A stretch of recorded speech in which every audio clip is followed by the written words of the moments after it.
cellphone ka ba? Ba't naman? Eh, kasi hindi ka na ma-reach eh. Boy, may pambihirang opportunity lang ang dumating sa akin. Pero ako pa rin to. Pumogi lang. Eh, yun na nga. Hindi na tayo makakagawa ng mga tok-tok videos niyan. Namimiss ko yun, boy. Boy, pwede pa rin naman tayong gumawa ng tok-tok videos.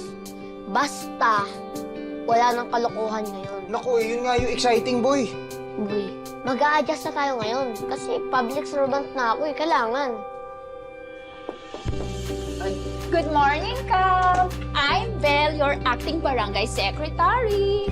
Bel, eto nga pala ang best friend ko si Ompong. Hello, ma'am. Hello din. Kap, i-discuss ko po sana sa inyo yung regarding po sa magiging schedule niyo po ngayong araw. Handa na po ba kayo? Sige. Ano ba yung mga yan? Ayun, may public consultation and incentive good po kayo ng 10 a.m., Senior Citizen General Assembly at 11 a.m., Social Services Caravan at 1 p.m., Cybersecurity Awareness and Financial Services Seminar 2 p.m., Food Bazaar Meet and Greet at 3 p.m., General Assembly with Barangay Officials at 4 p.m. po. Teka lang. Yes. Lahat yan ngayon, araw.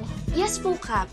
Tsaka gusto ko lang din po kayo i-remind na aside po niyan, meron pa po kayong mga dapat basahin at pag-aralan ng mga barangay policies po. Tsaka kontrata ng mga dapat pirmahan.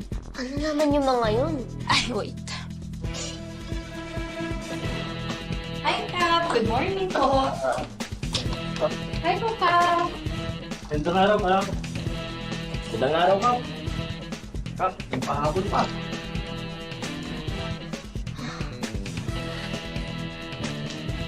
Ba't si Kap Jerry wala ka nito? Lahat to ngayon? Yes, Kap.